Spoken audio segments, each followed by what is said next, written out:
You're listening to Well Met, a Hearthstone podcast brought to you by BlizzPro.com.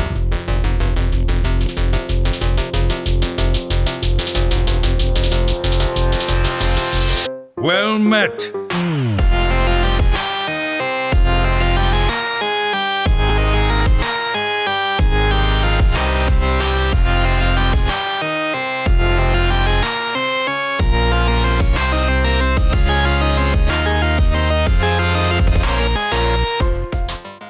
Hey everybody, welcome to episode number 66 of Well Met. We are a Hearthstone podcast brought to you by BlizzPro.com. From Denver, Colorado, I'm John Horstman, and with me, John Horstman. Wow. Can't even say my own name this week. And with me is the crew. First, from Saskatoon, Canada, it is Kevin Hovdestad. Hey, Kev. Good to be back, Mr. Horstme. I'm looking forward to tonight already. I can tell we're going to have a lot of fun. I hate you so much. Hey, you know what, man? It's been a long week. We all got a lot going on. We got a lot to get through. So let's try to just be friends for the next hour so we can actually talk Hearthstone. How about that? Never. People don't listen to this show for us to not here be for the friends. Hearthstone. Not at all. They like the butting of heads and the bringing of separate opinions in which Kevin overrides them all with his sound logic, and then we just do it all over again the next week. From Kansas City, it is JR Cook. Hey, JR. Well met, John, and well met all of our listeners out there. Hope everybody is enjoying their happy Father's Day and enjoying their families this weekend. And thanks for those that are tuning in instead of watching the NBA Finals Game 7 tonight. And I had no idea. I can get into sports, basketball. I just can't do it, guys. Somebody help me out. Like, send me a manual for enjoying basketball, and I think we would be A-okay. I'm with you. I don't really watch it either, but Game 7's a Game 7, so that makes it interesting. But that's true. That's for true. the rest of it, I just don't really care. That's fair. What's on your shirt? What is my shirt? It's like a Calvin and Hobbes Star Wars thing. That's cool. That's what I thought it was. That's awesome. If you're not watching the video show, you should check it out. It's a pretty awesome shirt. And that wasn't a well-met t-shirt plug for once. Almost always it ends up being a well-met t-shirt plug. Let's talk about our weeks in Hearthstone, though. Kev, let's start with you, man. What were you up to this week?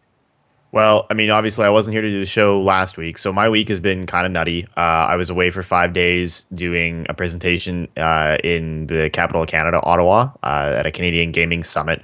So I didn't have a lot of time. And the time I did have, a little bit of downtime I had, like in the airports and stuff, I played a bunch of Arena. I've been on this kick where I've been trying to play more Arena and just get refamiliarized with it, because I feel like it's a segment of the game that is kind of due to get some love. So I'm trying to make sure I'm up to speed on what the Arena meta is like, which classes are good, which cards are good, because it's something I did a bunch of when the game was new and then just stopped for a long time.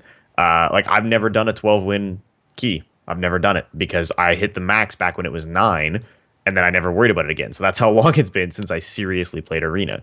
And I'm finding I'm averaging 7 or 8 wins on like an average deck, but I want to push obviously higher than that. So that's been kind of what I've been up to, I guess. At some point here, I need to sit down and actually grind out some ranks. I got up to 7 or 8 this month, and then just sort of was like, okay, good enough for now. I'll make sure I get above 5 before the end of the month. I don't know that June is going to be a good month for me to push Legend. I got a lot of other stuff on the go, but also, I don't know about you guys, but I'm finding the meta really like kind of overwhelming at times. There's too much to keep track of because there's so many archetypes that are just shifting so fast right now.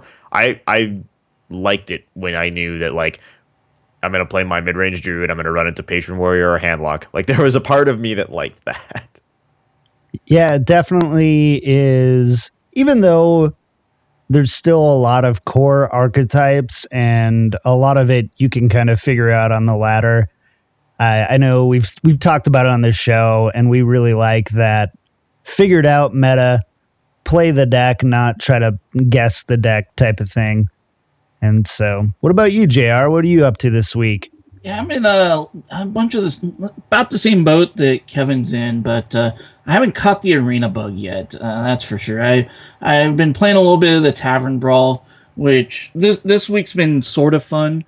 because it's one of those that you can kind of build your deck and then it's basically over in 4 turns, because if you pull off your combo before someone else pulls off your combo, they basically concede and then it's done.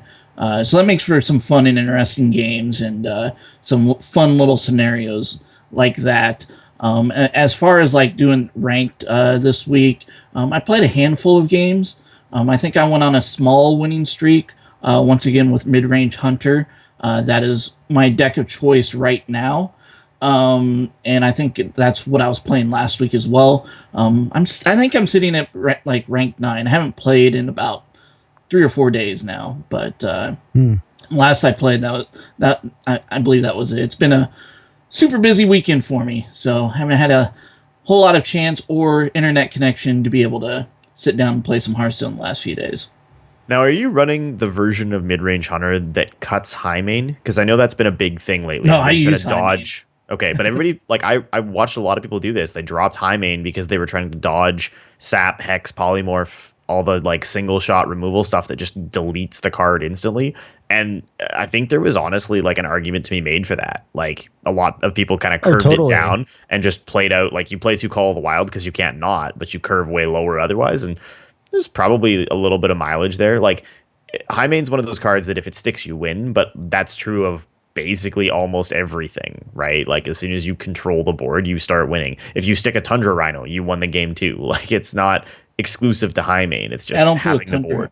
Rhino either. I think the biggest thing with high main is it's just too good of a card for me to take out, to worry about the little removals like there, because it's like I can have a turn 6 high main, turn 5 if I have a coin, then turn 7 high main, turn 8 Call of the Wild, turn 9 Call of the Wild. It's just one of those things. Do you always just double high main into double Call of the Wild? Not always. Okay. It does happen. I was going to say, then it doesn't matter what you're running in your 6 slot, because that's already pretty insane. But it does happen, you hacked the card draw. Yeah, it's just too good of a card to just take out, in my opinion, and worry about, getting hexed or something like that. If they're going to use their hex on that, so be it.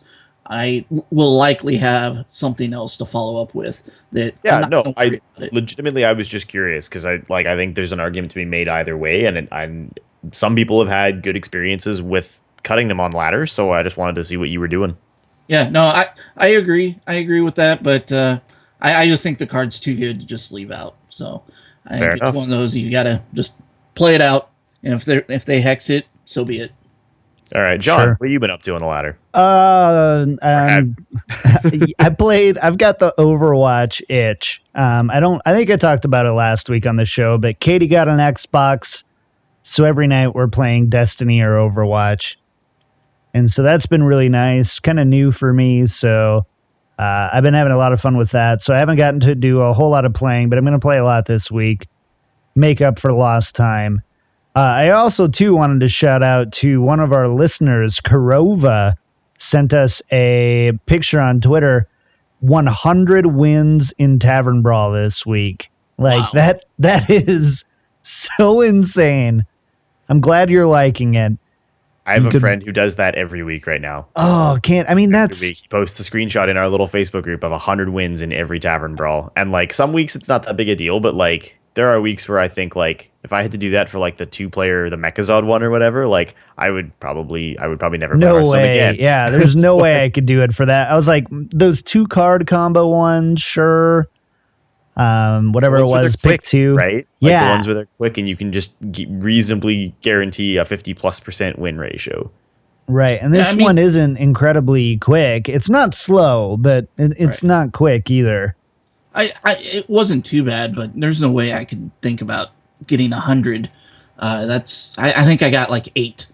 That was good enough. 100 wins, it would be like probably about 75% of my ladder time, right? For a whole month, and then to get that into a week, like that's amazing. So kudos to you, sir. Let's go ahead and jump into the news. This week in Hearthstone, Heroes of Warcraft.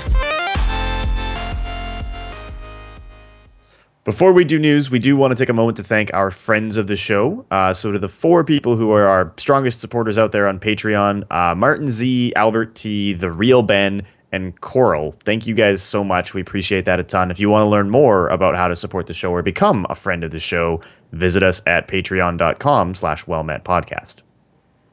So jumping into the news this week, small little thing, but Blizzard just came out with their one-button authenticator. So if you've played other Blizzard games, authenticators are probably second nature. Maybe not so much for Hearthstone because you have it on mobile and tablet and all these other different platforms. But basically in the past, you would either get a code that you'd have to type in within like whatever it was, like 45 seconds or something like that. And then so every time you wanted to log into a game, and if you logged into anything else or didn't log in a long time, you had to put this code in. But basically now what it does is you log in and then you just hit authenticate on your phone and boom, you're up and running. If you don't have an authenticator, get an authenticator. It's good security. It's just good practice. And especially if you play other games that are a little bit more devastating to be hacked, like Diablo and, oh my gosh, World of Warcraft, definitely have an authenticator.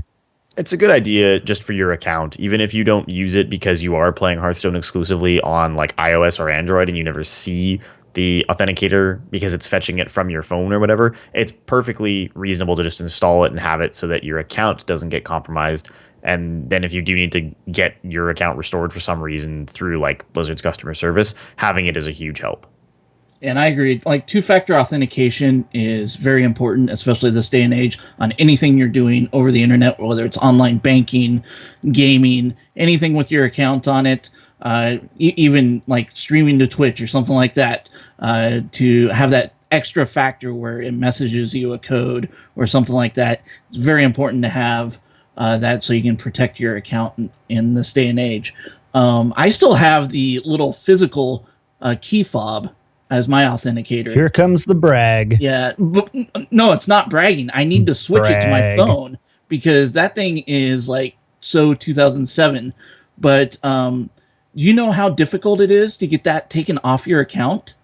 Like, I was really hoping you would say 2008 so we could jump in with like a 2008 joke. I was so ready. So ready. But I've had it for so long. Like, I was looking into what it takes to get that taken off your account, and you have to basically get your driver's license and fax your information in or something to that effect. And wow, I just want to easily take it off. And you my can't account. drive, so basically you're screwed. Right. I have this little key fob for the rest of my life. Does the key fob have a battery? It might. Is it It like has to, yeah. How do you, I wonder what battery that takes or what happens if it goes dead. I'm assuming like one of those little watch batteries, right? Yeah, it probably lasts for years at a All time. right. I'm sure people love. There's no way for me to, like, there's no place you're screwed. take it apart. Yeah, you're done. I'm sure people love hearing our authenticator talk, but let's talk about some Hearthstone. So the Whispers of the Old Gods promotion is ending July 5th. So make sure if you've got an account that you haven't logged into for a while, or you've got alternate accounts, things like that, make sure to log in before July 5th. Get your 3 free packs, and then you've got up to 10 additional packs you can win from daily quests. Yeah, this is especially important if you are the type of person who at some point thought about making a secondary account or logging onto an alternate region. Like if you logged your account in on a European region and you normally play on North America and you haven't played on Europe in the last month or two since Whispers of the Old Gods has been out, flip over, just log in, make sure you get those free packs, you're guaranteed Cthulhu, because that's a big deal to have for free as opposed to having to pay to craft it down the road if you decide you need it later. Absolutely. And then also, when Kevin was gone, JR and I talked a little bit about the Old Gods travel agency, and we're speculating a little bit about if that could be anything. Well, it's not. So don't worry, Blizzard has confirmed, or I guess refuted, rejected, denied, that has anything to do with more than like a little promotional thing talking about the Old Gods. So, with that said, blame I did JR. really like our speculation and ideas of what could be coming next, and I think we're not too far off. So that could be true. That could be. I mean, I would love to see a Pandaria expansion. I think that'd be really neat to have. Okay, what do we got next? HCT. Kev, you want to give us the update on APAC and HCT? Yeah, so we just saw the tail end of the Hearthstone Championship Tour, Asia Pacific Spring Championship. If you haven't watched it and you intend to, fast forward 30 seconds right now. I'll wait. We want to congratulate Handsomeguy on his victory in the APAC region. Thank you. No, he was talking to me. Guys, come on. Low-hanging joke. We can do better than that. I don't know if we can. No. Maybe we can't. You're right. Hashtag dad jokes. It is Father's Day. On That's Dad apropos Day. of something. Yeah, exactly. Anyway, Handsomeguy played a really phenomenal series. It really nice to see him go through after he got as far as he did in winter to now come back and do it again in spring. Like, he's a surprisingly consistent player, and I think he's one of the people to really watch out for now that he's qualified to go to BlizzCon, which, for the record, we now know 6 of the people who will be competing at the Hearthstone Championship Tour Global Finals at BlizzCon. The winter winners, Amnesiac, Dione, Naiman, and Breath from China. And then the 2 spring championships that have been completed so far, Tice from Europe and Handsomeguy from APAC. We'll have the America's winner coming up here really soon. And then China is kind of TBD. We don't really know. Cool. All right. I mean, is there anything else we want to hit on here? Is there anything... We've got America's Championship, I believe, coming out this weekend, right? So that'll be coming up soon. Is there anything else we should hit here, or should we talk some meta stuff? Let's just do it. Hop right into the meta. Let's just do it. Beat 'em or join 'em. Oh, no. All right. Meta. Every week we're talking about the meta, bringing you everything that's new going on so you can be successful in the ladder without having to sprawl over spreadsheets and the subreddits and all that kind of stuff. We'll do that for you. Give it to you in a nice little audio format on your way to school, work, hanging out at home, whatever. So first, we always talk about the Tempo Storm Meta Snapshot, and this is the 5th snapshot since Standard has hit. And Tier 1 hasn't really changed a whole lot. We saw Control Warrior and Aggro Shaman do a little flippy floppy, and then the rest of it, sorry. You can send me your emails for that one. And then Tempo Warrior in 3rd, Zoolock in 4th. But besides that, I want to hear your guys' thoughts on what Tempo Storm is saying about the meta this week. Kev? I mean, I don't think there's any massive surprises here. I mean, there's a couple of things that are maybe being favored because they do well with the late game board flip scenarios against some of the more control decks that are now emerging, with Control Warrior and Cthulhu Warrior and stuff making a big comeback. You're seeing like Yogg Druid and stuff come out of nowhere. Druid actually back in the meta in a slight fashion, which is neat, I guess. But on the whole, I don't think there's any big surprises here. Weapon classes are still running the show, and basically the only thing holding the shaman of the world in check is Zoo. So it's just kind of like there is a bit of a cycle there. Weapons are beating Zoo, Zoo's beating shaman, shaman's beating everything else. I don't know. I don't know that there's a whole pile to say about how Tempo Storm is ranking these right now. I will say I think there's probably going to be some evolution of some more control decks coming. Looking at what's popular right now, a lot of these decks rely on chip damage to get to a point where they can close out the game because they're not running a lot of card draw. They don't have a lot of ways to refill in the late game. So they tend to run out of steam, right? They're very prone to kind of getting stuck in top deck wars if they trade evenly. So there's probably room for somebody to run a good sustain-y style of deck, something that uses tournament medics again, like the old school Elise Warrior, or like I'm trying to think, like Control Priest obviously isn't going to happen, but something in those veins. I think there's still room for some iteration there. Control Shaman even could potentially make a comeback here. But other than that, yeah, I'm not shocked by any of this. What do you think, JR? I'm not too. I'm with Kevin. I'm not too shocked, especially with Tier 1.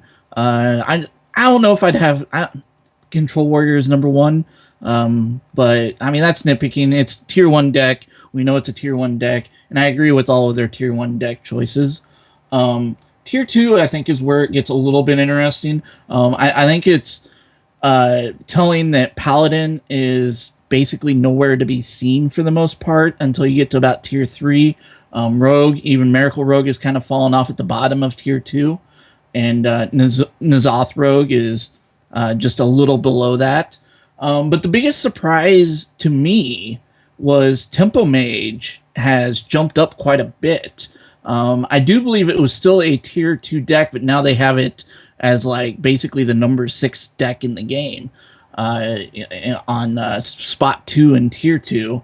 And the interesting thing for me for that is we now have 2 decks in tier 2 that use the ever controversial Yogg Saron with Tempo Mage and Yogg Druid. Kevin and I, if you are watching the video, you need to go back. Kevin and I, as soon as he said Yogg Saron, start shaking our head. Yeah. See, No. I'm the one on the podcast that likes that card, Oh my and the God. other two just dislike it so We're much. not going here. We're not going here this week. Continue with We Yogg can if you Saron. want. No, we're not doing it. But the thing about this executive Tempo order. Mage deck, and the reason why I think it jumped up so high, is on Reddit, Hotform posted a huge guide about it, how to play the deck, when to play Yogg, and things like that, and he hit number 1 legend with that deck. So that's likely the reason for the popularity of that deck, and I wouldn't imagine it's going to stay there as long as it does. JR, I will make you a little bit happy. On stream, I've been trying to play some more fun decks, and so I was playing Yogg Hunter, and so that was pretty fun, playing some Yogg Saron Hunter. Played like 7 games with it, didn't draw Yogg once, and I think I won like 4. So there you go. That's all the evidence you need about Yogg Saron right there in a nutshell. I think here in the next week or two, Martin, who is a patron of the show and also writes for BlizzPro and puts together some pretty good infographics. Amazing in the next week stuff. or two, next week or two, he's putting one together about Yogg that I think is going to be pretty good. That some people will be very interested in. So Cool. be on the lookout for that. Okay, we're not going to get into the Yogg thing. The one thing I do want to touch on, since we're on the subject, is I don't love the fact that the game has so many of these cards now that just flip everything at the end, right?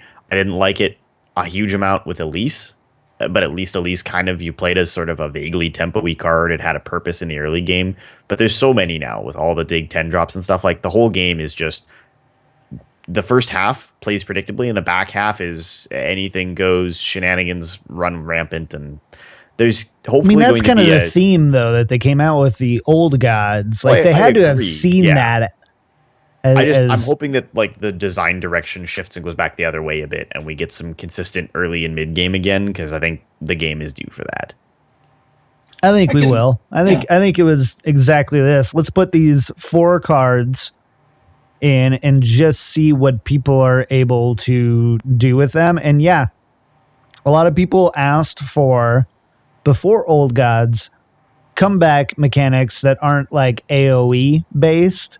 Right, not Flame Strike 2.0. Yeah, they got them, but I don't know what to say. It's just it's not the most fun thing in the world when I'm dominating the board, but a guy draws his Cthulhu before me, or his Yogg, or something like that, and that ends up being what wins or loses the game. Yeah, Yogg is one of those weird things where it can really turn the game in your favor if it goes the right way, and he clears a board if the person's like not so far behind that they can easily come back if they have a not even that lucky, just a fairly decent Yogg turn, which I mean, Yogg's gonna Yogg, so The Yogg House. Okay. Yep. What else do we need to hit here on Tempo Storm? Nothing really surprising here. I mean, honestly, it's kind of boring. On the second half of Tier 2, we've got Cthulhu Druid and Yogg Druid. And then, as JR said, Tempo Druid or Tempo Mage rose up quite a bit, like 7 or 8 spots.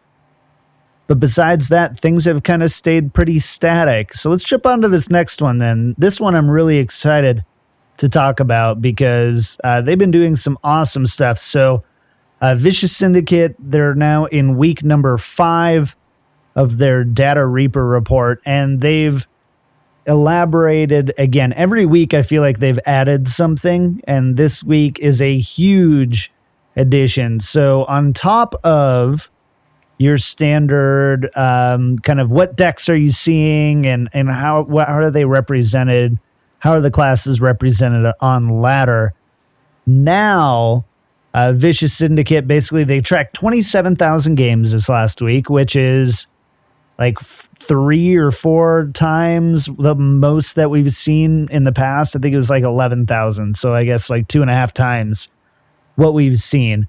They also added power rankings. So based on the meta at certain ranks, they then input decks with win ratios. And based on what you're seeing in those ranks, what the win rate should be with those decks. So pretty cool. A lot of professional Hearthstone players do something for this, for like Conquest. You have like your perceived field of what you think people will bring, and that helps you decide what you should bring based on what you think your win rates are against those. But this is that on steroids. So we've got a lot to go through. But Kevin, you always do it so well every week. I'll let you start us off with this one. Sure. So, like you said, 5th version of this report, and it's got a really cool live tracker now that's been built into it, right? The live meta tracker from Naramo, which we talked about a little bit previously. I'm really excited to see how this is all kind of going to come together. With the amount of data they have, it's still not as significant as the Chinese stuff that we looked at a couple weeks ago. But on the whole, we're able to get a really good picture of what exactly is out there right now in terms of most popular classes, most popular archetypes, how they're performing, where they appear as you're ranking up in particular. I know that a lot of people go to this report specifically to see what they're going to run into in the rank 5 to rank 1 grind to legend. So the most popular archetypes out there right now are mid-range hunter, zoo, and mid-range shaman in that order. But the most popular class continues to be warrior by a huge margin. And warrior also, if you go into the live report, is actually showing as the strongest performing class at the legend rank. So warrior in a really great place, I think in large part because of the diversity. And it's also pretty heavily over-reported at the top. So Vicious Syndicate's audience is obviously fairly hardcore. You're looking right now at a combined total of what does it say here? Just under 5,000 games that have been submitted to their live tracker in the last 24 hours. Of those almost 5,000 games, nearly 1,000 of them are at the legend rank alone. So it's very much a top-heavy report. But I think it's still useful data to have, and it does show that the classes that are succeeding are the 4 that you would expect, right? Warrior doing slightly better than Warlock, doing slightly better than Shaman, doing slightly better than Hunter. Have you guys played Pirate Warrior? I'm just curious. Have you guys tried Pirate Warrior? Not the modern version, not at all. I have not. Should we do that for post show? Should we run some Pirate Warrior? I'm really interested with how this deck works because it ranks pretty well. There's people playing it quite a bit, so I'd be really interested to see how it does. Anyways, maybe we'll run that after the show. All right. So what else do you want to hit on this one, JR? I think I really enjoyed the power rankings, and I think that's a good indication of possibly like to look at that compared to what we're seeing with Tempo Storm in a way. And the most interesting thing to me, if you compare the two, is Tempo Storm, where we're talking about Control Warrior was sitting at number 1 rank, tier 1, rank 1, bam. But we look at the power rankings here, and Control Warrior is tier 4, with Dragon Warrior being number 1. Of course, we still have Zoo Warlock being near the top, Aggro Shaman being near the top, Tempo Warrior being near the top. But I'm curious I'm wondering why there's that huge difference between Control Warrior, which Tempo Storm is saying is number 1, whereas this, with data behind it, is showing, no, that's probably not the case. It only has a, according to this, it has what, a 46.7 win percentage, and we have it at tier 4. I'm wondering what you guys think about that. A lot of it, honestly, I think has to do with if you look at the matchup chart on the Vicious Syndicate report, and you go through and look at how they're performing in terms of matchups, the statistical data obviously will suggest that it's maybe not doing as well overall. But I think what you look at is you look at the prevalence of the matchups that would be most common, especially at high ranks, and the quality of pilots of the deck, right? When you get up to those higher ranks, the legend level control warrior player is doing a very different thing with that deck than somebody who's trying to grind their way up at rank 15 with it. And the ranking data, I think, is because it's parsing so much information from so many different ranks, maybe skews a little bit towards an average. Because in theory, if you got all of the data out there, everything is slowly converging towards 50%, right? In terms of player win ratio, deck win ratio, that's what's happening. That's what the game is balanced towards. So it's only player skill that creates outliers. I mean, if you're looking at the matchup chart right now, you can go through, you can see there are decks that do very, very poorly overall for design reasons. I think we can all agree that like Control Paladin, Control Priest, they're decks that are being punished by the way the game is played right now. But a lot of the other stuff kind of just ends up being like the data is basically null. It just kind of zeroes out to nothing. You know, Tempo Warrior in theory is one of the strongest decks in the game right now, but it doesn't have oppressive matchups against anything. So I think a lot of what Tempo Storm has done is they've looked at what's going to be popular and how will that perform for people who are able to tech it correctly and play it correctly versus just what would the data suggest. Yeah, I also think because of mid-range Hunter being so popular right now, so mid-range Hunter, Control Paladin, Cthulhu Warrior, Cthulhu Druid, Control Warrior gets absolutely stomped. But the big one there, I think, is the mid-range Hunters. So even though it's got actually really solid matchups against the rest of the Warrior, except for Cthulhu Warrior, it's got really solid matchups there for the Warrior mirror match. It does well against, well, slightly favored against like Zulok. And so because it's got some of those good matchups, I think Tempo Storm looked at that and goes, out of all these top tier decks right now, Control Warrior is at least slightly favored with all of them except mid-range Hunter.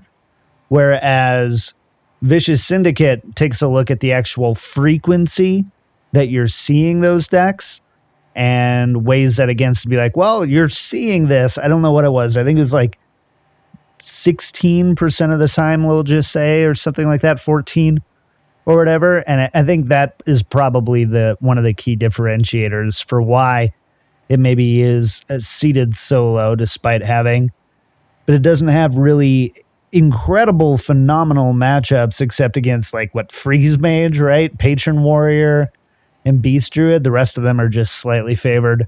So I would actually call out and say I think Tempo Storm probably isn't inaccurate about that. Although the best Control Warrior players in the world, like VLPS, Show, are still doing work with that deck. So a lot of it too is just a skill cap as well.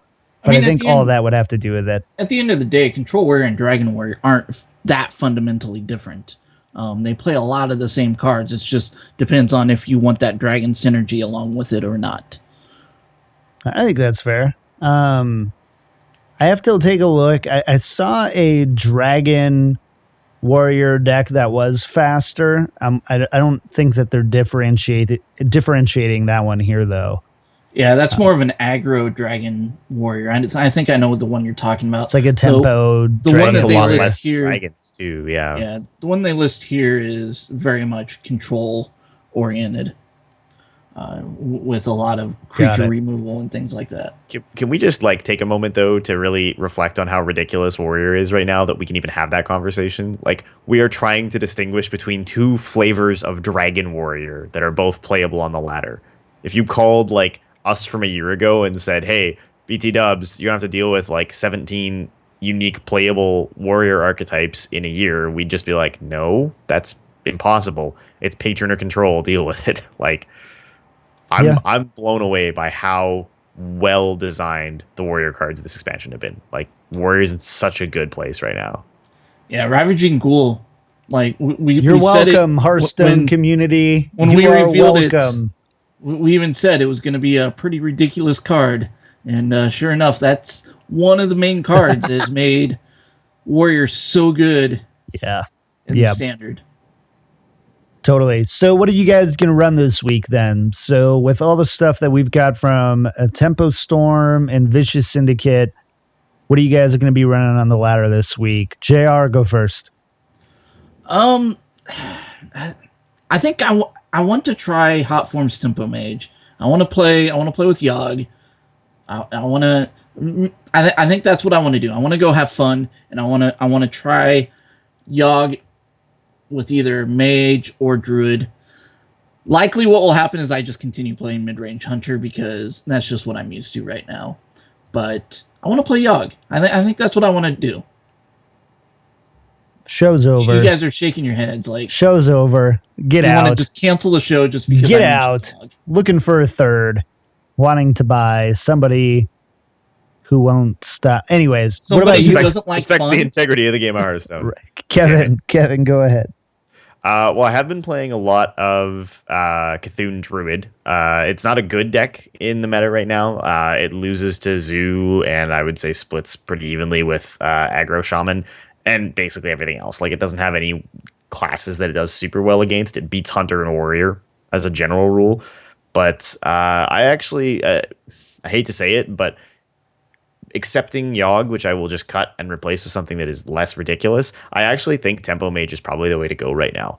Mage is a class that's kind of coming up the raw burn in the current Tempo style, where you've got the Forgotten Torches and everything teched in there. Like, I think there's an argument to be made for Tempo Mage as one of the best decks in the game right now. But I think I personally would want to do something to improve the cycle a little bit in it. Otherwise, all you have a standard one is the 2 Arcane Intellects and 2 Acolytes of Pain, right? So I don't know. I think Tempo Mage, but I'm gonna have to sit and do some hard looking at like what the right techs are given what I'm running into. All right, cool. They're not Yogg for the record. All right, should we jump into our next segment here? Let's do it. Let's go on. The Pro Corner. Sounds so good. That bass hit. The bass hit. I just wanted to use that bumper again. It doesn't really have anything to do with what we're about to talk about, but it just feels good. But before we jump in, one more time, we want to thank our patrons of the show: Martin Z, Albert T, The Real Ben, and Coral. Thank you all so much for your support. And let's talk about some of what we want to talk about this week. So we're calling this new segment tentatively Fireside Fundamentals. And so basically what we're going to be doing over the next couple of weeks is talking about some fundamental concepts and core concepts to Hearthstone, the game, and talking about them on the show. And this week, what we're actually going to be tackling is tempo.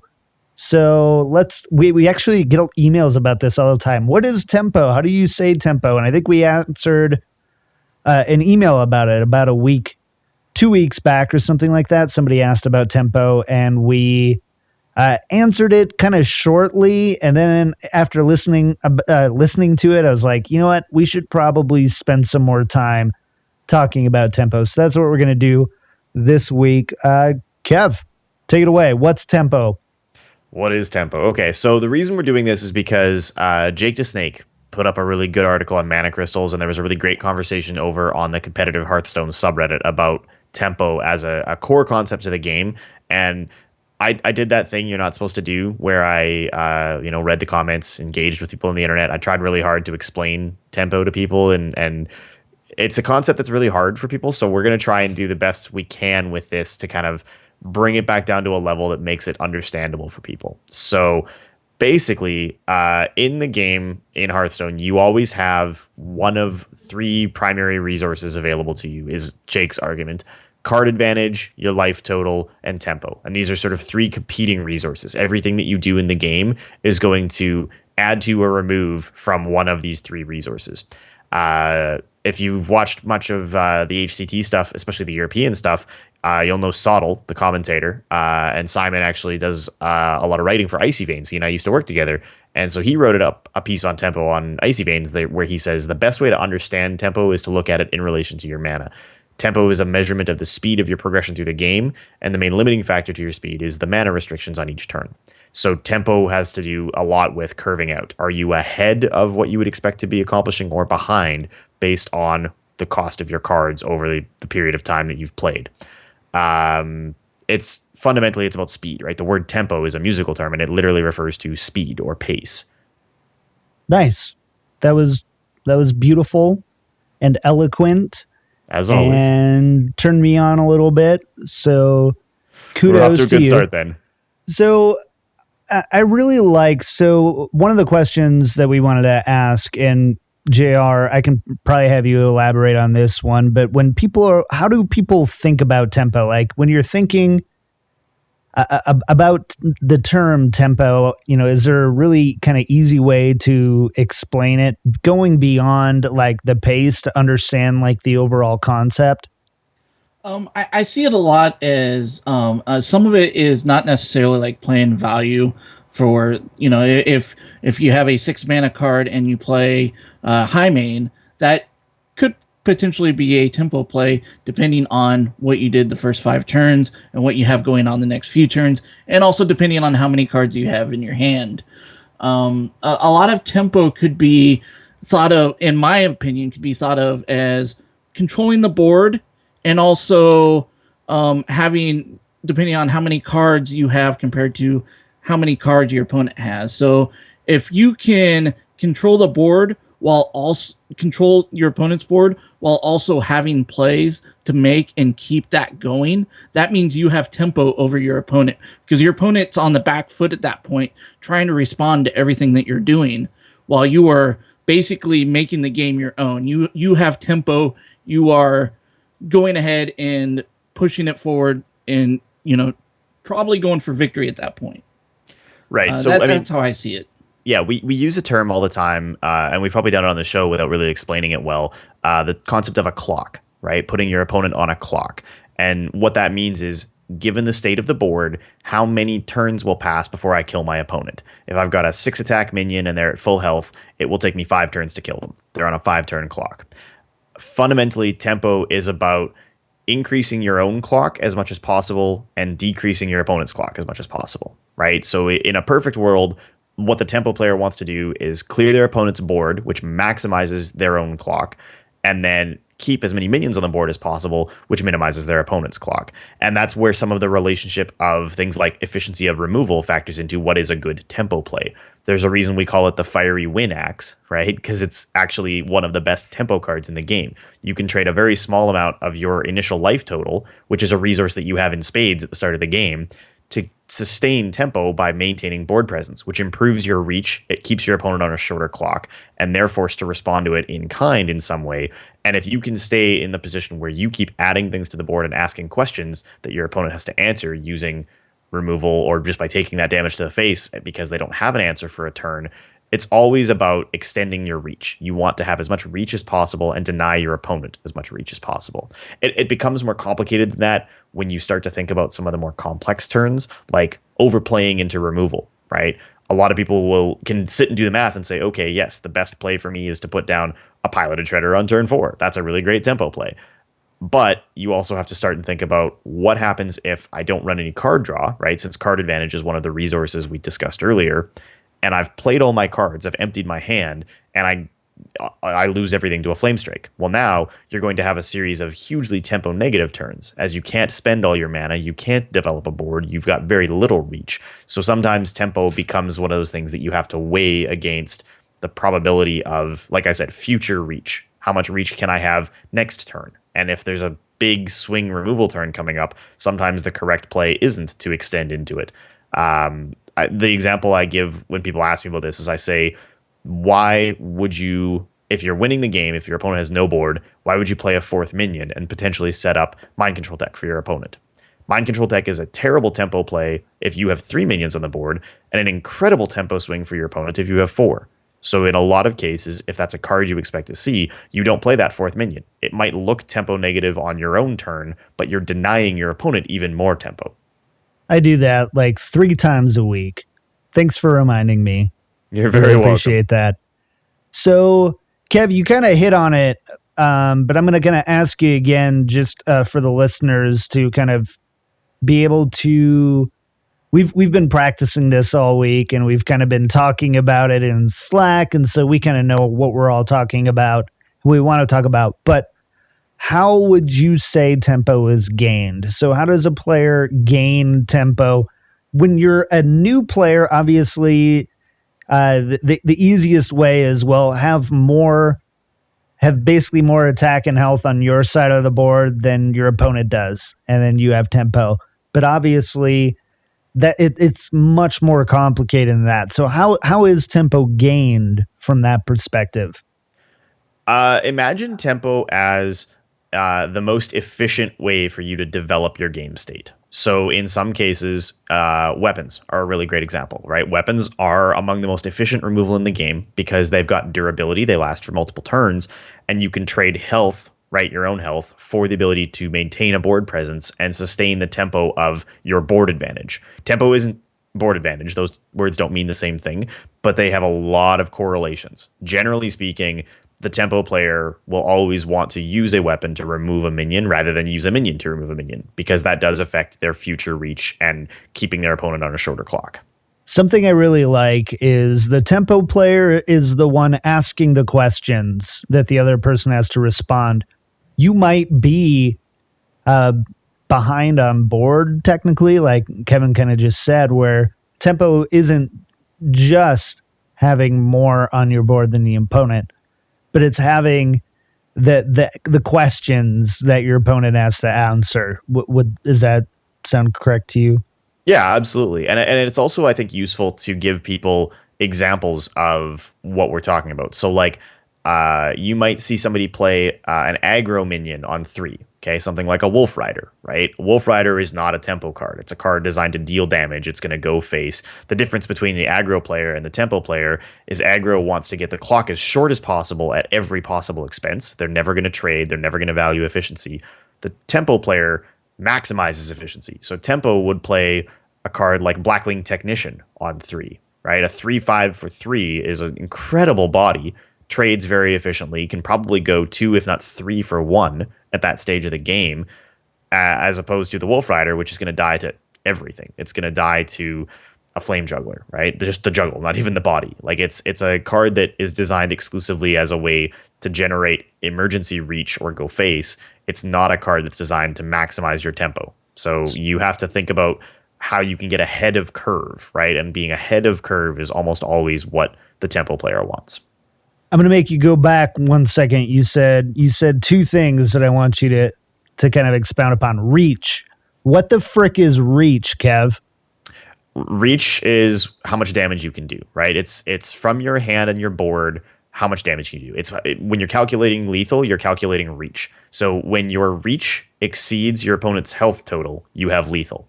But until that point, that's how much damage you could do. So if right now you emptied everything in the tank, every minion goes face, every spell goes face, every weapon goes face, that's the sum of your reach. That's how much damage you can deal in 1 turn. And it's a number that you're constantly looking for because you're trying to calculate lethal. But reach is really the fundamental of the tempo player. How can I maximize not my current reach, but the reach that I'll have left next turn? All right. And then JR, I feel like you'd be a good one to answer this question. Kevin said something about playing on curve. So for our newer listeners who maybe aren't so used to the terminology, what does it mean to play on curve? Playing on curve is basically like you have 2 mana, you're going to play your best 2 mana spell. 3 mana, you're going to be playing your best 3 mana spell, so on and so forth. If you have a perfect curve out, you're like, think of the old days of before Standard hit, when Secret Paladin was the best play on curve deck that there was, because you can play Secret Keeper, you can play Shield and Mini Bot for 2, then Muster for Battle for 3, and then Piloted Shredder for 4. That was completely playing. I'm having flashbacks, by the way. I'm about to like seize up. Can't handle that curve anymore.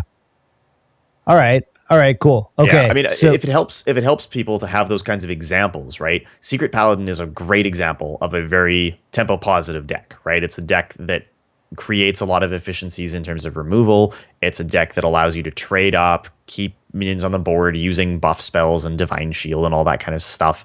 The Death Rattle from Shredder, Blessing of Kings, like it's a deck that values tempo almost explicitly, and it runs no card draw. It runs nothing that would be anti-tempo. So to give you an example of low tempo decks, right? There are cards that are tempo negative. Anything that just makes you spend a card and doesn't develop your board, doesn't give you more reach for that future turn, is going to be anti-tempo. So there's lots of decks that don't care about tempo. Decks like Control Warrior, Freeze Mage. These are decks that are inherently anti-tempo because they're focused on staying alive, cycling, accessing removal. It's never efficient, right? What they're doing is wildly inefficient, but they're building towards a late game where they can basically take control, pun intended, of the game back from the tempo player who has exhausted the tempo available to them, right? The tempo player is going to run out of cards. They're going to get to turn 7, turn 8, turn 9, and run out of ways to continue to develop their threats. And they've exhausted their ability to extend their reach because they're now playing 1 3-mana minion on turn 10, and they can't do anything with that additional mana, which is where the tempo archetype kind of falls apart. all right. Okay, so last thing before I think we get out of here, there's one other thing that we wanted to differentiate, and something we see newer and even more advanced Hearthstone players mix up all the time. Tempo versus value. Kev, tell us the difference between tempo and value. That's such a hard question to answer in a way that's going to make sense to people. Yeah, I mean, so tempo is about developing your board, right? Tempo is about extending your reach, like we've said already. It's about maximizing the potential of your next turn. Value is more of a question of, did I get the most possible use out of a resource? So, for example, right, the value question of a weapon is a really good one. You use it to sustain your tempo, but playing a weapon is not a tempo play. It allows you to keep the minion alive, which advances that tempo style of play. It's about having an efficient answer to the question that's been asked, right? Whether that's cheap removal or a card that's very flexible, right? Like you get a lot of value out of a card like Fireball. You can use a Fireball to remove a minion that is wildly more expensive, and that gives you value, right? Which is not the same as tempo, but if you can spend 4 mana to remove a 6-mana minion, you got really great value out of that. And deny your opponent tempo if that's a useful way to think about it. I like thinking about it in a way where tempo is basically the cause. Value a lot of the time is the effect of having tempo, because you're trying to make your opponent do something inefficiently, right? When you 2 for 1, 3 for 1, a minion that you played on tempo, a lot of time what you get from tempo is value. I always think Tempo Mage and like Flame Waker is one of those things where you get that Flame Waker out and you get a couple of those cheap spells out. Now you go from tempo to value very quickly. Yeah, if it's a useful example, right? You have to think of something like what's the best tempo play you could make on a given turn versus what's the best value that you could get on a given turn. I think about something like they're not the same cost, but for sake of argument, like Malkarok is a great tempo play, right? You get that emergency weapon, you can get the efficiency of removal versus something like Sylvanas, which has incredible value. Sylvanas is anti-tempo technically. She's below cost well below stats for her cost, but there's a huge amount of value to having that body on the board and giving the opponent the problem of how do I get around Sylvanas being in play. So you're always doing one of those two different things, either maximizing the efficiency and gaining tempo or maximizing value with a different type of threat. Cool. All right. I think that about caps us on our first ever Fireside Firementals. The Fireside Fundamentals. If you guys like this segment and have ideas for future ones, send us your thoughts and emails to wellmet@blizzpro.com. We'd love to make these. Mr. John Horst me. Yeah. Well, I'm basically the only God. I'm basically the only one who gets the emails anyways, and then we share them in Slack. So everyone gets them. But we want to know what you guys would like to have covered here so that it's helpful and that we can get back to some of the cool strategy stuff with Hearthstone, because while news and meta stuff is kind of fun to talk about, it's fun to just get back to some of the things that make Hearthstone great, All right. Well, I think, boom, I can't. You're giving me that look, Kev. I need to know what that look is. Something happened, John. I didn't realize this. I just looked right now. We just hit our last Patreon milestone. Oh, we hit it last week. I didn't know. No one told me. I expected you to know. If you were around last week. I had no idea. We were even talking about what we would make our extra episode be in Slack today. I had no idea. You were a part of this conversation. I'm so excited right now. I had no idea. Cool. Well, you're about to be even more excited because no reason. So if you want to hear us, shut the God. It's been I left work yesterday with like the worst migraine that I had in my life. Katie had to leave work early to come and see if I was okay because I literally passed out on my bed and she was worried about me. Came back in and I didn't recognize her for like 15 to 20 minutes. So give me a little slack, okay? A little bit of slack. If you have questions or thoughts about the show, send us your emails to wellmet@blizzpro.com. We don't get to talk about everyone on the show, but I do my best to reply to everything that's not trying to like sell us stuff. That's the only ones I don't reply to. If you want me to buy something, don't email this email, guys. Come on. We're better than that. All right. Next up, Patreon news, because Kevin is still catching up. JR. So Patreon, yeah. So we hit the $400 mark on Patreon, which is awesome. And if that continues to be at the end of the month, that means we will have a bonus episode once a month starting next month. That's so cool. Which is awesome. Now our next level is if we hit $500, which is $100 more than we have right now, and we will do a tournament casted by us, and then we'll figure out the logistics of that tournament, if we're going to invite people, you guys in to play, if we're going to bring pro players in, or how it's going to be done. It's going to be a well-met tournament, and it's going to be awesome, and it's going to be hosted by these two guys, because you don't want me hosting, although I probably will. We definitely want JR. We want someone to bring Face Hunter and then hear JR just go so angry. He has to pronounce all the player names. It's going to be great. Yeah. Yes, we'll make all the hard words. We'll make JR pronounce them. But if you want to give to us, that's how you go. Patreon.com/wellmetpodcast. We have a lot of awesome things on there that you can get, including little ringtones of me saying Loktar, oh God. You mean this one? Loktar! Oh God.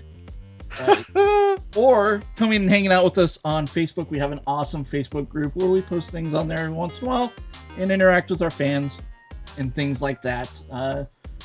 Also, I believe we have we can get coaching on there and other things. So there's a lot of really cool things on there. So if you want to come check it out, check it out. Patreon.com/wellmetpodcast.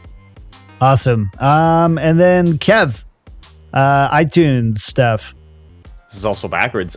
We didn't get any new iTunes reviews this week, guys, but if you do leave us a 5-star review on iTunes, that's a huge boost in terms of our visibility. Makes a big deal.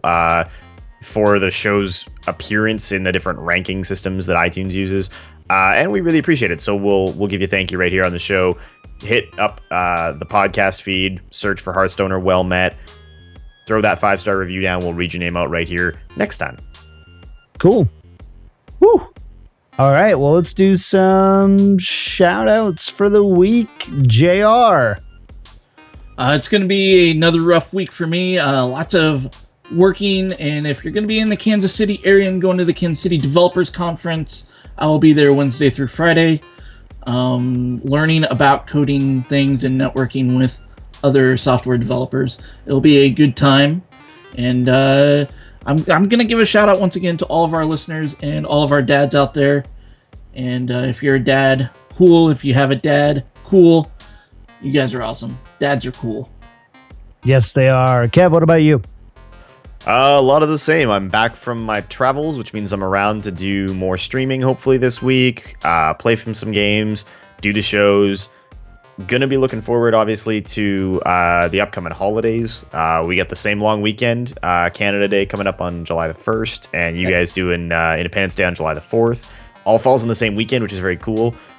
Between now and then, not a whole lot. Yeah, things are good. Obviously, big shout out, like JR said, to dads. We got listeners who are dads. If you've got a really cool photo of like you and your kids playing Hearthstone or something that you want to tweet at us, we would love to feature those and talk them up a little bit, because I love that people are playing games like this with their kids or with their dads. I mean, if your dad's 84 and a big Hearthstone fanatic, I would love to see that even more.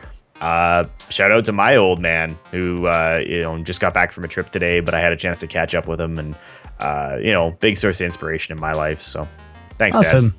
When I was a kid, we had an old Atari and we had Pac-Man with it. And my dad sat down one day to play Pac-Man and got so addicted to playing Pac-Man over that entire week. Like, there would be nights where he would stay up till like 5 or 6 in the morning playing Pac-Man, trying to get the highest score. And it was at that point he decided he could no longer play video games because it was too addictive for him. And that's all he ever played was Pac-Man. And he's like, okay, I'm done. I can't do it anymore. He never played another game. My old man just made a post on something I put up on Facebook the other day, telling people about how he was proud of me because I obviously I'm doing all this cool stuff with esports and government and whatever, but also because I taught him how to play StarCraft back in the day. Nice. Well, as for me, pretty low-key week. I don't actually have anything really planned except for work. So that's a lie. You're going to play Overwatch every day.